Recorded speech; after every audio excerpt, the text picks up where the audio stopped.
안녕하세요. 오늘 작품은 헤르만 헤세의 나비입니다.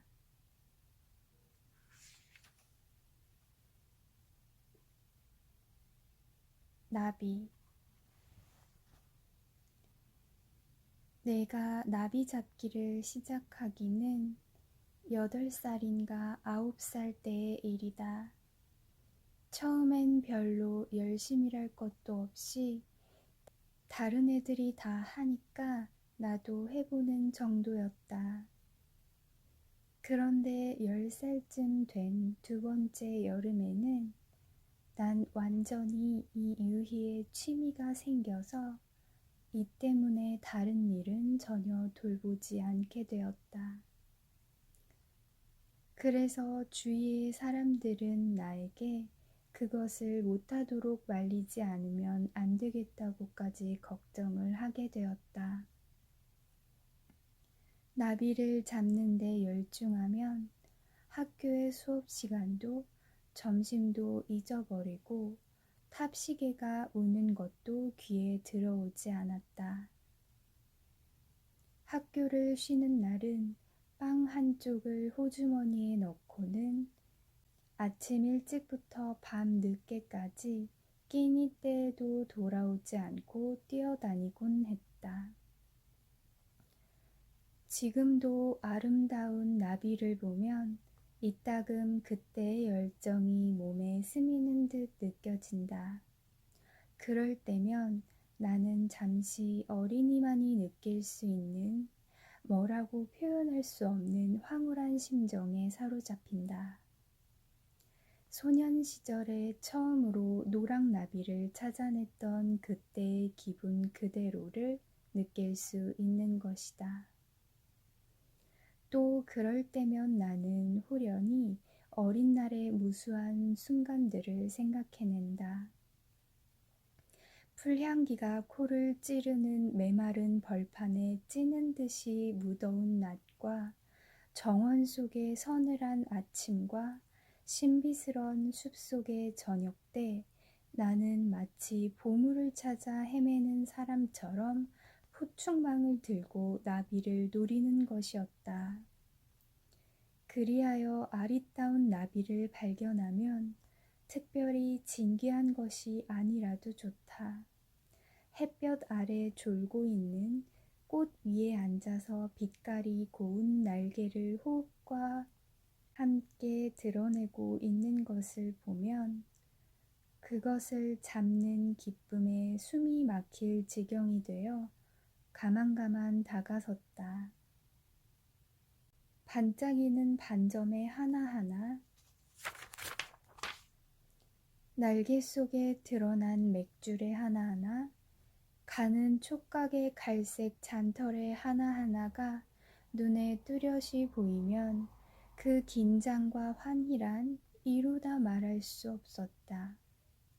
그때의 그 미묘한 기쁨과 거센 욕망의 교차는 그 뒤엔 자주 느낄 수 없었다.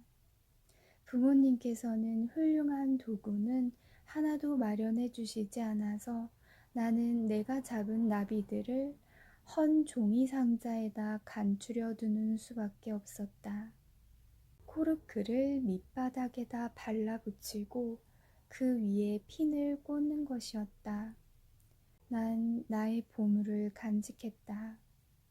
처음 한동안 나는 나의 수집물을 동무들에게 즐겨 보여주기도 하였으나 동무들이 가진 도구는 대개 유리뚜껑의 나무상자에 푸른 빛 가재를 친 사육상자와 그 밖에 여러가지 사치한 것들이었으므로 내가 가진 유치한 설비를 더 자랑할 수가 없게 되었다.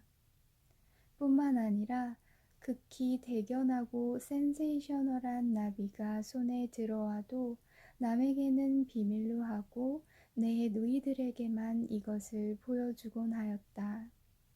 어느 때 나는 우리 고장에서 보기 드문 푸른 나비를 잡았었다.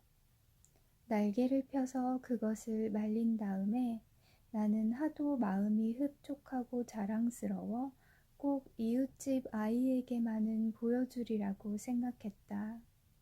이웃집 아이란 뜰 건너편 집에 사는 교원의 아들이다. 이 소녀는 흠을 잡을 수 없으리만큼 깜찍한 녀석으로 못마땅한 데가 없지도 않았다. 그의 수집물은 그리 대단하지는 않았으나 수집물을 깨끗하고 정확하게 정리하는 솜씨만은 놀랄만하였다. 게다가 그는 나비의 찢긴 날개를 풀로 이어 맞추는 남이 잘 하지 못하는 어려운 기술을 가지고 있었다. 어쨌든 모든 점에서 그는 모범소년이었다. 그 때문에 나는 감탄하여 마지 않으면서도 그를 속으로 미워했다. 이 소년에게 푸른 날개의 나비를 보였다. 그는 무슨 전문가나 되는 듯이 그것을 감정하고 나더니 희귀한 것임을 자기도 인정하면서 10전짜리 값은 된다고 하였다.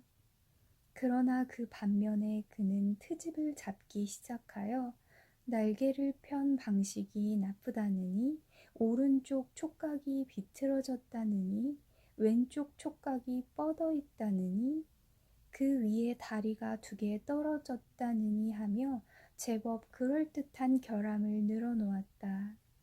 난 그러한 결점을 그다지 대단한 것이라곤 생각하지 않았으나 그의 혹평으로 하여 내 푸른 날개의 나비에 대한 기쁨은 다분히 허물어지고 말았다. 그래서 나는 2번 다시 그에게 수집물을 보여주지 않았다. 이태가 지나서 우리는 꽤 머리가 굵은 소년이 되었는데 그때도 나의 나비 잡기에 대한 열정은 변함이 없었다. 그때 이웃집 에밀이 점박이를 번데기에서 길러냈다는 소문이 퍼졌다. 난 이 말을 들은 때만큼 흥분한 적이 없었다. 내가 아는 동무들 중에는 아직 점박이를 잡은 아이가 없었다. 나 역시 내가 가진 낡은 책에서 그림을 보았을 뿐이다. 나비 이름을 알면서도 아직 잡아보지 못한 것 중에서 나는 점박이를 어느 것보다도 가지고 싶어 하였다. 몇 번이고 나는 책 속의 그림을 들여다보았다. 한 동무는 내게 이런 말을 하였다. 나무 둥치나 바위에 앉아있는 이 갈색 나비는 자기에게 새나 다른 짐승이 덤벼들려고 하면 거무스르한 앞날개를 펼치고 아름다운 뒷날개를 드러내 보일 뿐인데 그 빛나는 커다란 무늬가 매우 이상한 모양을 나타내므로 새는 겁을 먹고 함부로 덤비지 못한다고. 에밀이 이 이상한 나비를 가졌다는 소문을 듣고부터 나의 흥분은 절정에 이르러 그것을 꼭 한번 보고 싶어 견딜 수 없었다. 나는 식사 뒤 틈을 얻어 곧 뜰을 건너서 이웃집 4층으로 올라갔다.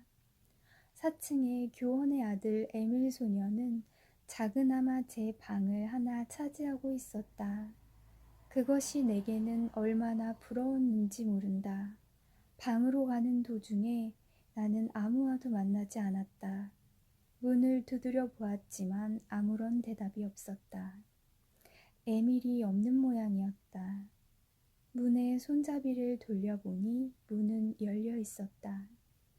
어쨌든 실물을 한번 보리라는 생각에 나는 안으로 발을 들여놓았다.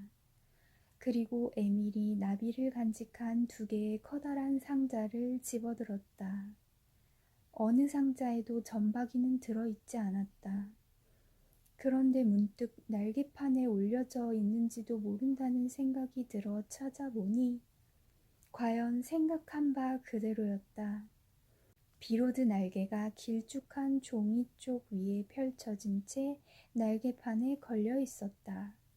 나는 그 앞에 허리를 굽히고서 털이 돋친 젓갈색의 촉각과 그지없이 아름다운 빛깔을 띤 날개의 선과 민날개 안쪽 선이 있는 양털 같은 털을 바로 곁에서 들여다볼 수 있었다. 그러나 그 유명한 무늬만은 보이지 않았다. 종이 쪽에 가려져서 보이지 않았다. 가슴을 두근거리면서 나는 유혹에 끌려 종이 쪽을 떼어내고 꽂혀있는 핀을 뽑았다. 그러자 4개의 커다란 무늬가 그림에서보다도 훨씬 더 아름답게, 훨씬 더 찬란하게 나의 눈앞에 드러났다. 이것을 본 나는 이 보배를 내 손에 넣고 싶은 견딜 수 없는 욕망에 그만 난생처음 도둑질을 했다. 나비는 벌써 말라 있어서 손을 대는 정도로는 형체가 일그러지지 않았다. 나는 그것을 손바닥 위에 받쳐들고 에밀의 방을 나왔다. 나는 그때 어떤 커다란 만족감 이외에 아무 생각도 없었다. 나는 나비를 오른손에 감추고 층계를 내려왔다.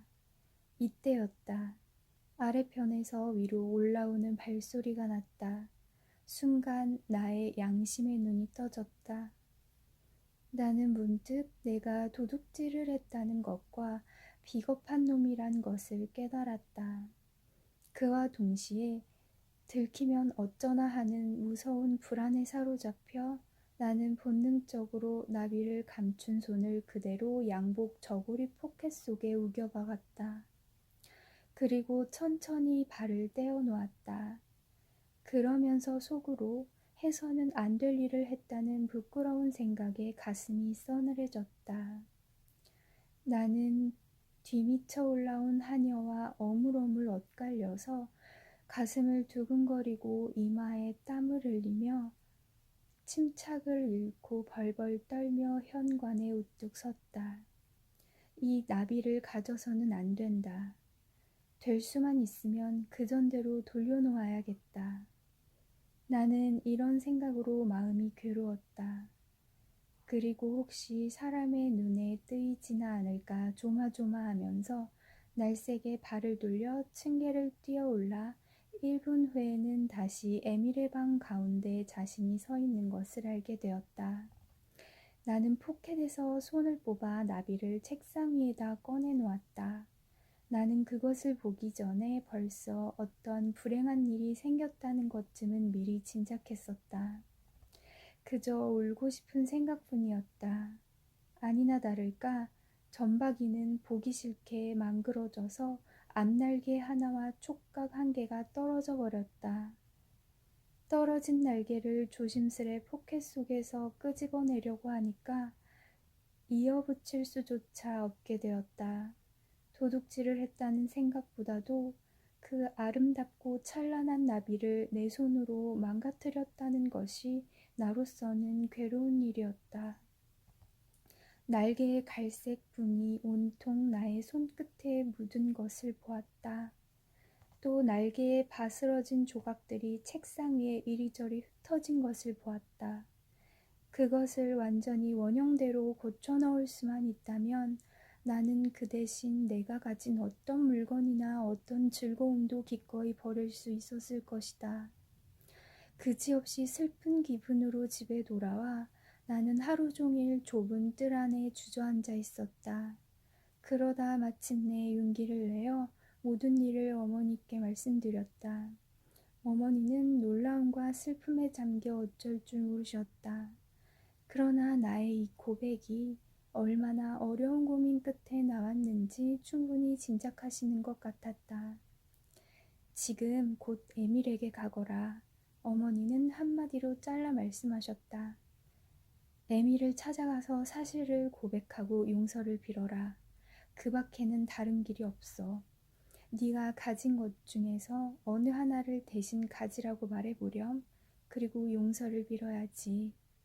만일에 모범소년인 에밀이 아니고 다른 동무였다면 나는 용서를 비는 것쯤 서슴지 않았으리라. 그가 나의 고백을 이해해 준다거나 나의 사과를 믿어주지 않을 것을 나는 미리부터 잘 알고 있었다. 그럭저럭 밤이 되었으나 나는 그때까지도 그를 찾아갈 용기를 얻지 못한 채 주저하고만 있었다. 어머니는 내가 뜰에 있는 것을 보고 나직한 소리로 말씀하셨다. 오늘 중으로 갔다 와야 해. 지금 곧 가거라. 나는 에미를 찾아갔다. 그는 나를 만나자 곧 점박이에 관한 말을 꺼냈다. 누가 그랬는지 점박이를 아주 못쓰게 만들어 놓았다고 하면서 사람의 소행인지 고양이가 그랬는지 알 수 없는 일이라고 하였다. 나는 그 나비를 좀 보여달라고 청했다. 우리는 방으로 올라갔다. 그는 촛불을 켰다. 못쓰게 된 그 나비가 날개판 위에 올려져 있었다. 에밀이 그 날개를 손질하느라고 무척 고심한 흔적이 역력했다. 그는 날개의 조각들을 정성껏 주워 모아서 작은 앞지 위에 펴놓았다. 그러나 그것은 도저히 본디 모양으로 바로 잡힐 가망은 없었다. 촉각도 떨어진 그대로다. 나는 그제야 그것이 나의 소행인 걸 밝혔다. 그랬더니 에밀은 격분하지도 큰 소리로 꾸짖지도 않고 혀를 차며 한동안 나를 지켜보다가 나직한 소리로 알았어. 말하자면 너는 그런 자식이란 말이지? 하였다. 나는 그에게 내 장난감을 모두 주겠다고 하였다. 그래도 그는 듣지 않고 냉담하게 도사리고 앉아 여전히 나를 비웃는 눈으로 지켜보고만 있으므로 이번에는 내가 수집한 나비를 전부 주겠다고 하였다. 뭐 그렇게까지 하지 않아도 좋아. 나는 네가 모은 것들이 어떤 것인지 잘 알고 있어. 게다가 오늘은 너의 나비 다루는 성의가 어떻다는 것을 알 만큼 알았어. 그 순간 나는 녀석의 멱살을 움켜쥐고 늘어지고 싶었다. 인제는 아무런 도리가 없음을 알았다. 나는 아주 나쁜 놈으로 결정이 나고 에밀은 천하의 정직한 사람이 되어 냉연히 정의를 방패로 하고 모멸적인 태도로 내 앞에 버티고 있는 것이었다. 그는 욕설을 늘어놓지도 않았다. 다만 나를 바라보면서 격렬할 따름이었다. 그때 난 비로소 한번 저지른 일은 어떻게도 바로잡을 도리가 없다는 걸 깨달았다. 나는 그 자리를 물러나서 힘없이 집으로 돌아왔다. 어머니가 어떻게 되었느냐고 묻지도 않으시고 나에게 키스만을 하고 내버려 두는 것이 고마웠다. 어머니는 나더러 그만 잠자리에 들라고 하셨다. 여느 날보다는 시간이 늦어진 편이긴 하였다. 그러나 나는 잠자리에 들기 전에 가만히 식당으로 가서 갈색의 두껍고 커다란 종이 상자를 찾아 가지고 와서 침대 위에 올려놓고 어둠 속에서 뚜껑을 열었다. 그리고 그 속에 든 나비들을 끄집어내어 손끝으로 비벼서 못쓰게 가루를 만들어 버렸다.